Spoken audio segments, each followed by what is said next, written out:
Sabe qual é o tipo de coisa que gira no nosso imaginário com relação à religião? Que quanto mais a gente se aproxima de Deus e mais espiritual nós estamos, ou quanto mais nós oramos, jejuamos, lemos a palavra, louvamos, mantemos comunhão, quanto mais nós praticamos uma disciplina de busca, de oração, de aprendizado, e quanto mais espirituais nós somos, mais descolados da terra nós estamos. Essa é a maneira que a religião formou em nós o pensamento sobre espiritualidade.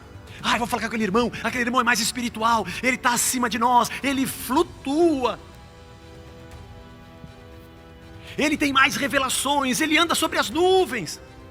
Parece que ele é um ser humano diferente dos outros humanos, porque ele é tão espiritual que ele tem algo que nós não temos. E essa é a melhor coisa que a religião fez para trazer os nossos corações curvados diante de um outro ser humano. É pensar que ele é um ser humano melhor do que nós, porque ele é mais espiritual do que nós. E não há pensamento mais perfeito para perpetuar a máquina econômica da religião. Ao mesmo tempo que não há pensamento religioso melhor para afastar as pessoas de Deus. A melhor coisa que o diabo inventou para afastar as pessoas de Deus é a religião. Lógico! Porque enquanto as pessoas ficam nas suas práticas para serem mais espirituais e conseguirem flutuar um pouco mais e olharem para os seus líderes que flutuam porque são seres humanos que não são normais e se devotam a eles, aos seus pensamentos, mais essa religião mantém pessoas longe do Cristo. Porque o maior sinal da tua espiritualidade, o maior sinal da tua devoção a Deus, o maior sinal da transformação de Cristo na sua vida, não está enquanto você não está no seu descolamento da humanidade, está na sua sujeição e serviço a ela. O texto que a gente costuma ler no Natal, né? No 6º mês foi o anjo Gabriel enviado da parte de Deus para uma cidade da Galileia chamada Nazaré, a uma virgem desposada com um certo homem da casa de Davi, cujo nome era José. A virgem chamava-se Maria, e entrando o anjo onde ela estava, disse: alegra-te muito, favorecida, o Senhor é contigo. Ela, porém, ao ouvir esta palavra, perturbou-se muito, e pôs-se a pensar no que significaria essa saudação. Mas o anjo lhe disse: Maria, não temas, porque achaste graça diante de Deus. Eis que conceberás e darás à luz um filho, a quem chamarás pelo nome de Jesus.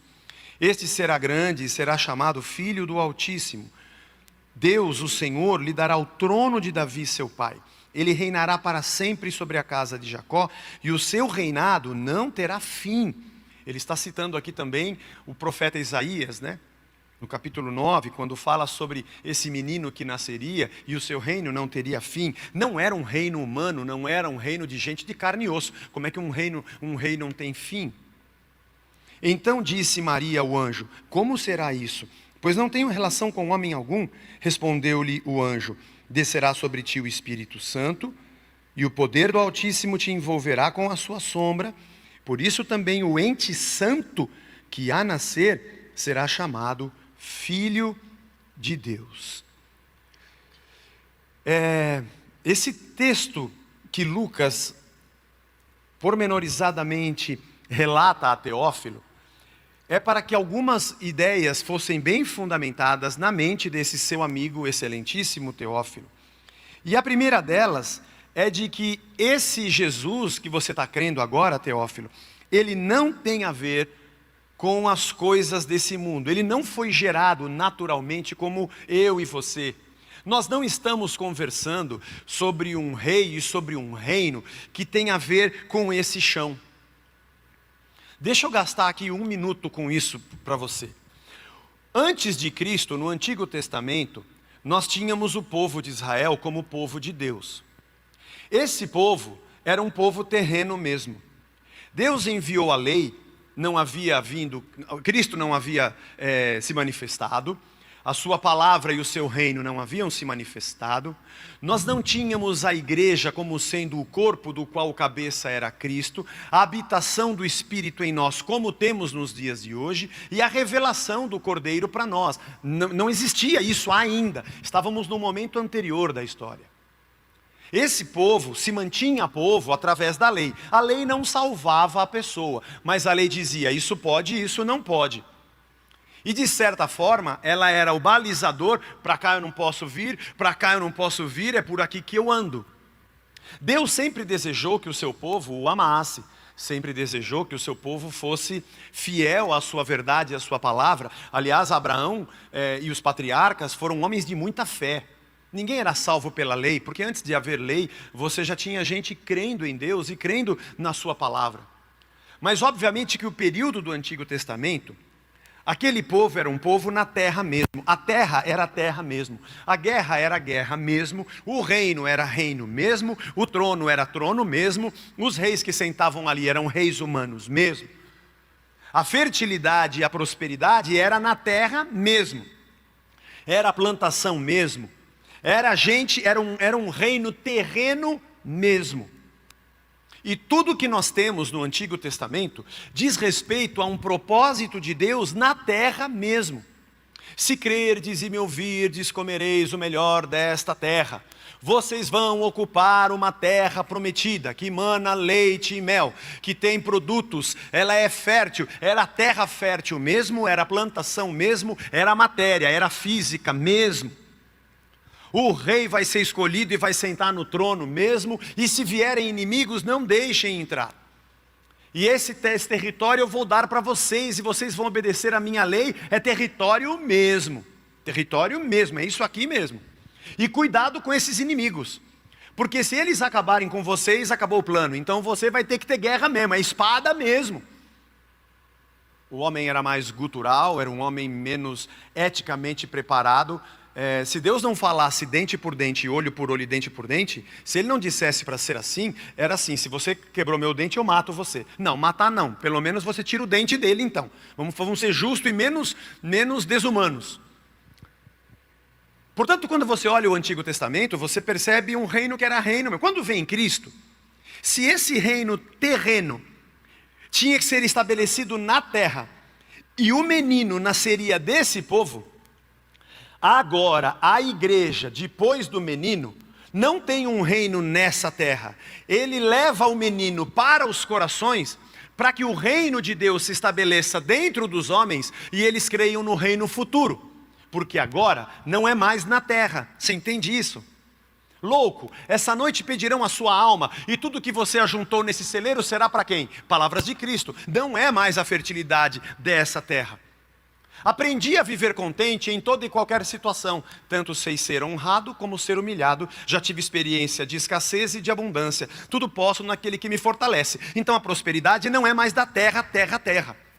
Jesus conversa com Pilatos e diz: o meu reino não é deste mundo. Jesus não ressuscitou no terceiro dia após a sua morte e disse: agora eu vou acabar com todo mundo. Foi lá, meteu a espada em Pilatos, você lavou a mão, agora eu vou arrancar sua cabeça. Herodes fica na sua, acaba com as tetrarquias e faz uma marcha com todos os judeus até Roma para arrancar César e sentar no trono. Não era um trono terreno, e o rei não seria terreno, seria um rei sem fim. Tem muita gente nos dias de hoje, vivendo como igreja, mas lutando por um espaço físico como se fosse o Israel. E tem muita gente que hoje é igreja e que o seu perfil se parece mais com um guerreiro que quer armar todo mundo para acabar com as vidas, do que com alguém que quer salvar vidas para um reino eterno. Nós somos mais a imagem de um matador do que de um salvador. Você precisa olhar as Escrituras com um pouco mais de amplitude. A igreja não é Israel, a igreja não luta pela terra. Aliás, eu podia aqui discorrer sobre N textos que parecem que são completamente antagônicos com o Antigo Testamento. E neste sentido terreno, são completamente antagônicos ao Antigo Testamento. Porque Israel era um reino terreno e a igreja vive no reino de Deus, que é eterno. Pisamos nesse chão, sim. Pagamos nessas contas, nossas contas, sim, quando a gente consegue. Trabalhamos em meio às pessoas, verdade, faz parte do cotidiano. Votamos, escolhemos líderes, é verdade. Mas a nossa esperança não é estabelecer um reino terreno. O nosso reino não é desse mundo.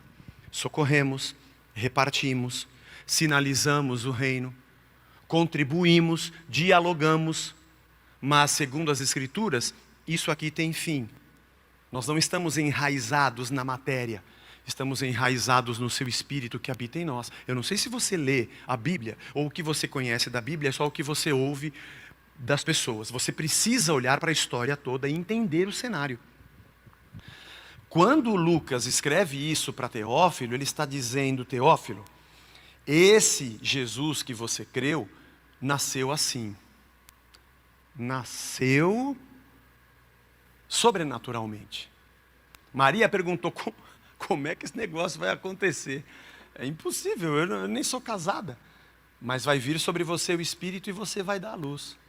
E o reino dele não terá fim. Lembra a profecia de Isaías? Lembra? A virgem dará a luz? Então é você. E o reino que não terá fim é esse menino aí. E Teófilo, é isso aqui que você tem que olhar, tá?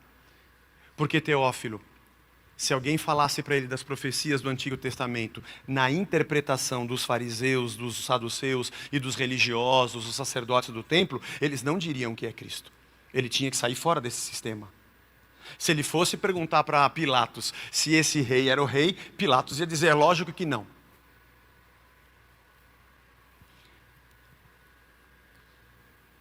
Teófilo precisava entender que o reino de Cristo era um reino diferente dessas duas realidades, do reino religioso e do reino político. A segunda coisa interessante, Lucas capítulo 2, a partir do verso 8, diz que havia naquela região pastores que viviam no campo e guardavam os seus rebanhos durante as vigílias da noite. E um anjo do Senhor desceu sobre onde eles estavam, e a glória do Senhor brilhou ao redor deles. E ficaram tomados de grande temor. O anjo, porém, lhes disse: não tenham medo. Estou aqui para trazer boa nova de grande alegria que será para o povo. É que hoje, na cidade de Davi, lhes nasceu o Salvador, que é Cristo o Senhor. E isso servirá a vocês de sinal.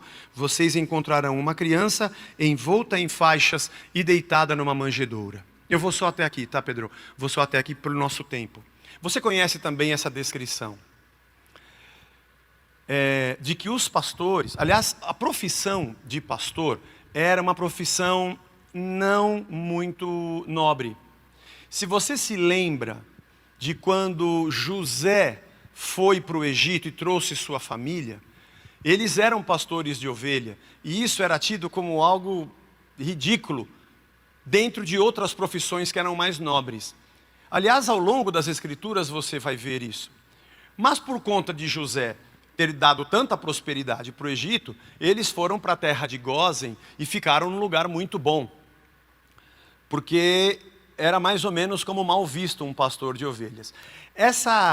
Em cada cultura, essa ideia da importância de cada trabalho muda, mesmo ao longo das Escrituras.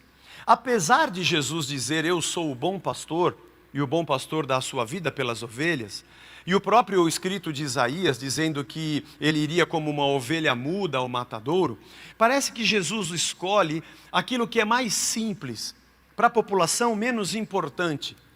E ele não se revela aos escritores, ou aos escribas, ou os estudiosos da lei, para dizer: vocês que estudam a lei e conhecem as profecias, eu vou dizer para vocês quem será o Messias. Os anjos não apareceram para eles, não apareceram para os sacerdotes, não apareceram para os romanos, apareceram para o mais simples trabalhador, que era o pastor de ovelhas. Acho que Lucas está dizendo a Teófilo: esse rei que não é humano e que é infinito e acima dos homens, ele é mais humano que você pensa. E aliás, dizer para os pastores: vocês vão encontrar um menino envolto em panos, é dizer, do jeitinho que vocês veem os filhos de vocês. As casas naquelas vilas provavelmente tinham 2 cômodos apenas. Um onde ficava a família e outro onde eles guardavam os animais. Não é como nós pensamos hoje, nos filmes americanos, que você tem a fazenda e você sai andando e depois tem lá o barn, o estábulo com os animais, com o feno. Era mais ou menos junto. Obviamente que por não ter lugar, eles ficaram no lugar onde ficavam os animais. Era algo muito simples. Mas ele estava ali enroladinho no pano, como todas as famílias faziam com as crianças, só que deitado numa manjedoura. Ele vai ser simples, como vocês são simples. Teófilo, estou dizendo a você que esse rei eterno, sobrenatural e que vem, ele não se porta dessa forma. Ele é simples, ele nasceu simples. E ele, para você ter uma ideia, ele foi discutir com os pastores. Agora tem uma outra coisa muito interessante nesse texto. É que anteriormente, quando o anjo fala com Maria e diz salve agraciada, duas coisas muito interessantes acontecem aqui. Diz o texto que Maria teve dúvida que saudação seria aquela. Primeiro, que uma mulher jamais seria chamada de agraciada, bem-aventurada, porque a mulher naquela sociedade não era nem contada. Essa é a primeira coisa. Para dizer que ela era escolhida, era algo muito fora do comum. E a segunda coisa, que talvez na cabeça de Maria seria igualmente improvável, era da mulher ser saudada, porque a mulher não era nem saudada e cumprimentada na rua. Primeiro, o homem não devia nem dirigir a palavra a uma mulher em público. O homem da casa tinha a mulher como sua propriedade. E um anjo aparecer dizendo que a mulher era agraciada e dizendo a ela como é que você está e a saudando, é porque esse plano de Deus não é deste mundo. Aliás, não é mesmo deste mundo. Os homens eram truculentos, eles eram maldosos. O mundo foi construindo na ausência da voz de Deus. Esse é o mal. O que é o mal? O mal nada mais é do que a ausência de Deus. Esse reino ele é muito mais além do que você vê nessa terra, Teófilo. Ele é espiritual e ele está muito além do que é essa matéria que a gente enxerga. Mas esse reino aqui, que eu estou te anunciando, ele é muito mais humano do que os humanos dessa terra. Ninguém falaria com os pastores, ninguém seria tão simples, ninguém saudaria uma mulher. Ele não é apenas mais espiritual do que o reino terreno. Ele é mais humano do que o reino terreno. Esse Jesus que está encarnado, esse Messias encarnado em Jesus, esse Deus encarnado na terra, ele agora, porque o livro de Lucas foi escrito bem depois da ressurreição de Cristo, cerca de 30 anos depois ou até um pouco mais, esse Jesus, esse Messias, é o que está conosco. Não vou adiantar agora, mas quando ele escreve este evangelho explicando o reino e o rei, depois Lucas escreve Atos dos Apóstolos explicando o que isso resultou na sua igreja. Por que a igreja era daquele jeito? A partir deste reino. Ele está dando assim uma explicação muito ampla a Teófilo, sobre como esse reino invadiu o reino humano, como esse reino invadiu as pessoas e como essas pessoas passaram a viver completamente distintas do que acontecia nessa terra de uma forma normal. Eu fico vendo gente tentando explicar Deus e explicar a sua fé através de categorias de pensamento que se encontram nessa terra, através de ideologias e lógicas que são humanas e que têm como pressupostos a ausência de Deus, ainda que nós vejamos todos os resíduos da boa criação de Deus nesse mundo decaído, ainda que nós ainda encontremos bondade, não só naqueles que têm Cristo, aqueles que também não o têm, porque isso faz parte da boa criação de Deus, isso não significa que o Evangelho pode se amoldar ou pode ser negociado. Ele pode ser compartilhado, ele pode andar lado a lado, em algumas milhas, em algumas páginas não dá para a gente virar. Porque nós cremos num reino diferente desse. João capítulo 14, verso 17, é quando Jesus diz assim: e o Espírito da verdade que o mundo não pode receber, porque não vê nem o conhece, vocês o conhecem, porque ele habita em vocês e estará com vocês. Esse Deus que encarna em Cristo de forma simples, e ele é mais espiritual do que os homens e mais humano do que os homens, na ressurreição, esse Espírito agora habita na sua igreja. Ele vai estar dentro de nós. Ele está dentro de você também, Teófilo, você que crê. Mateus 28, 20 diz: toda autoridade me foi dada nos céus e na terra. Poxa, eu estou lendo 19, né? Vão e façam discípulos em todas as nações, batizando-os em nome do Pai, do Filho e do Espírito Santo, ensinando-os a guardar todas as coisas que tenho ordenado a vocês, e eis que estou com vocês todos os dias, até o fim dos tempos. Esse Deus que encarna em Cristo, na sua ressurreição, agora habita em nós. Bom, isso não precisa explicar muito isso, você é um cristão. Essa é uma doutrina central da nossa fé. Nosso corpo é santuário do seu Espírito e nós, na nossa unidade como igreja, somos também a sua habitação. Deus é visto no indivíduo pela transformação que ele tem em tudo que pensa e tudo que faz, e o reino de Deus é visto na comunidade cristã pelas suas relações e pela sua vida que exala o amor e a graça de Deus aonde quer que ela esteja. Essa é uma lógica básica do reino de Deus. Deus se compadece do homem, está dentro do homem. Deus vê a simplicidade humana e ele é simples como o homem. O seu encontro conosco deveria fazer com que nós fôssemos da mesma forma, e eu agora parto para a conclusão desse pensamento. Será que nós entendemos isso? Você. Casa da Rocha.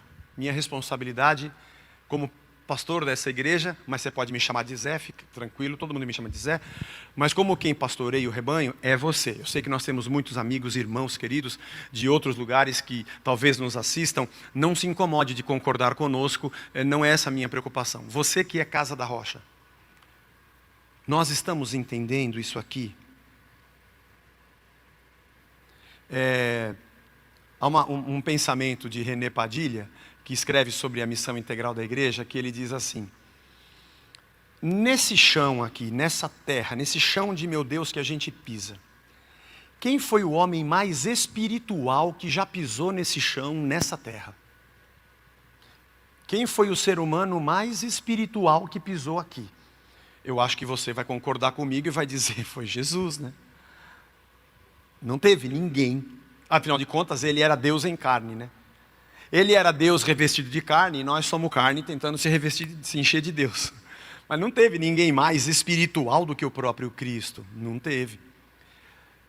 Ser humano de carne e osso, porque ele o foi, que pisou nesse chão, ninguém foi mais espiritual do que Jesus. Ninguém. Beleza. Mas o segundo pensamento de René Padilha é, então, quem foi, agora tirando Deus, né, a espiritualidade, quem foi o ser humano que pisou nessa terra, que foi mais humano? Sabe, ser humano, no amor, na compaixão, na misericórdia, no socorro, em repartir, em estender a mão, em ensinar, em abraçar, em ser generoso, solidário, em dar a sua capa, em se entregar pelo outro ser humano. Quem foi o ser humano mais humano que já pisou nesse chão? Ô Zé, o mesmo, né? Jesus, né? Que engraçado. A mesma pessoa reúne em si o topo da espiritualidade e o chão da humanidade. Será que nós entendemos isso? Sabe qual é o tipo de coisa que gira no nosso imaginário com questão à religião? Que quanto mais a gente se aproxima de Deus e mais espiritual nós estamos, ou quanto mais nós oramos, jejuamos, lemos a palavra, louvamos, mantemos comunhão, quanto mais nós praticamos uma disciplina de busca, de oração, de aprendizado, e quanto mais espirituais nós somos, mais descolados da terra nós estamos. Essa é a maneira que a religião formou em nós o pensamento sobre espiritualidade. Eu vou falar com aquele irmão é mais espiritual, ele está acima de nós, ele flutua. Ele tem mais revelações, ele anda sobre as nuvens. Parece que ele é um ser humano diferente dos outros humanos, porque ele é tão espiritual que ele tem algo que nós não temos. E essa é a melhor coisa que a religião fez para trazer os nossos corações curvados diante de um outro ser humano. É pensar que ele é um ser humano melhor do que nós, porque ele é mais espiritual do que nós. E não há pensamento mais perfeito para perpetuar a máquina econômica da religião. Ao mesmo tempo que não há pensamento religioso melhor para afastar as pessoas de Deus. A melhor coisa que o diabo inventou para afastar as pessoas de Deus é a religião. Lógico. Porque enquanto as pessoas ficam nas suas práticas para serem mais espirituais e conseguirem flutuar um pouco mais e olharem para os seus líderes que flutuam porque são seres humanos que não são normais e se devotam a eles, aos seus pensamentos, mais essa religião mantém pessoas longe do Cristo. Porque o maior sinal da tua espiritualidade, o maior sinal da tua devoção a Deus, O maior sinal da transformação de Cristo na sua vida não está enquanto você não está no seu descolamento da humanidade, está na sua sujeição e serviço a ela. Como Cristo, quanto mais espiritual você for, mais humano você será. A conversão não nos faz igual aos anjos. Se Deus quisesse que nós fôssemos só espírito, não nos teria criado matéria. E aliás, Apocalipse 20 e 21, nós teremos um novo céu e uma nova terra, e do céu desce a nova Jerusalém, que é uma cidade, e Cristo ressurreto, aquele que os discípulos viram, comeram com ele na praia, vai reinar entre nós. Então a eternidade não é a sublimação do ser humano para virar uma alma penada que fica cantando eternamente, flutuando num espaço espiritual. É uma vida física. A eternidade é uma vida física. Porém sem o pecado. No governo de Cristo, não dos homens. Muito melhor do que os homens. Jesus se fez humano como nós, ele se fez humano, mas muito melhor do que nós. Nós somos pecadores, nós somos maus. Nós temos segundas intenções. Nós temos falsidade, mentira, hipocrisia. Nós somos pecadores. Olhar para Jesus Cristo é ver o ser humano que nós não conseguimos ser. E o Deus que nós não conseguimos ver. Por isso ele é o elo de ligação entre o Deus e os homens. Porque em Cristo eu vejo o que eu consigo ver de Deus, porque Ele é Espírito. Tudo que eu sei de Deus, eu sei através de Cristo. E tudo que eu sei sobre o ser humano, eu sei através de Cristo. Então, meus queridos irmãos, se nós somos uma igreja espiritualmente preparada, se nós somos uma igreja que desenvolve a sua espiritualidade, se você, pai, mãe, filho, se julga cada dia mais espiritual e você busca mais a Deus, esse evangelho tem que te transformar num ser humano melhor. Num ser humano que é diferente. Não que se vende à lógica mercadológica dessa terra, aos interesses que existem nesse mundo. Não um ser humano que as lágrimas só caem segundo os conceitos ou religiosos ou políticos, mas alguém que pertence a um reino que ao mesmo tempo não é deste mundo porque é espiritual e ao mesmo tempo é mais humano do que os próprios humanos. Porque os seres humanos talvez sejam mais monstros do que seres humanos, incluindo cada um de nós, porque assim também o somos. Nós precisamos do reino de Deus. Nós precisamos da graça de Deus. Nós precisamos compreender. Teófilo, você está entendendo o que eu estou te escrevendo? Ele falou com uma mulher, ele saudou uma mulher, ele conversou com pastores, ele nasceu da maneira mais simples. E você conhece tudo o que você ouviu desse evangelho, não conhece, o Teófilo? Então estou querendo te explicar que, sim, é um reino eterno, sobrenatural, espiritual, como nenhum ser humano poderia produzir. E ele é mais simples, mais humano, mais generoso, mais acessível do que qualquer ser humano é. Porque, na verdade, a raça humana é uma raça perdida por causa do pecado. Se não fosse, Cristo não viria para redimi-la. Eu espero que esse segundo passo na carta ao seu caro amigo Teófilo, que nós estamos estudando, isso nos ajude a falar, meu Deus do céu, que tipo de rei eu sigo? Que ideia eu faço dele? E como é que eu construo a minha identidade espiritual e humana nessa terra? Ontem nós tivemos aqui a entrega das cestas. Essa semana eu tive uma notícia de muitas igrejas que vão nos ajudar com compra de cestas básicas. Isso me deixou muito feliz. E depois eu vou contar quando vier essa notícia a vocês. Mas eu acho que é aqui que a gente está demonstrando o quanto espiritual nós somos.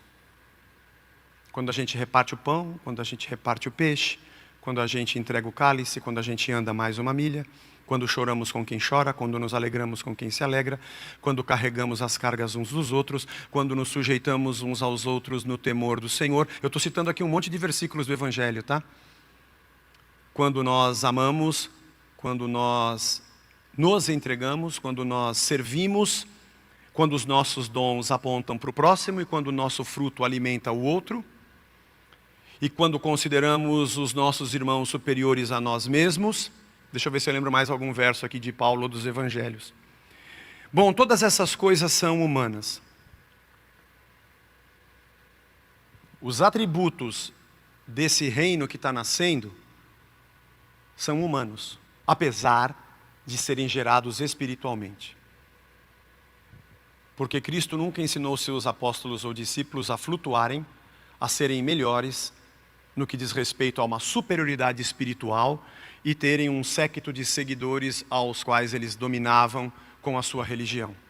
Aliás, todos eles foram mortos e perseguidos por estarem de verdade defendendo o Evangelho e, como igreja de Atos dos Apóstolos, repartindo e vivendo a vida comum. A vida comum. Teófilo, para deixar bem claro para você, o reino é mais espiritual do que os homens e mais humano do que os homens. Porque esses homens não são tão espirituais quanto você pensa e são muito desumanos, isso você sabe. Quem sabe esse segundo estudo nos ajude a entender a nossa posição no meio da desumanidade. E que Deus nos torne tanto mais espirituais quanto mais humanos no meio desse mundo que a gente vive.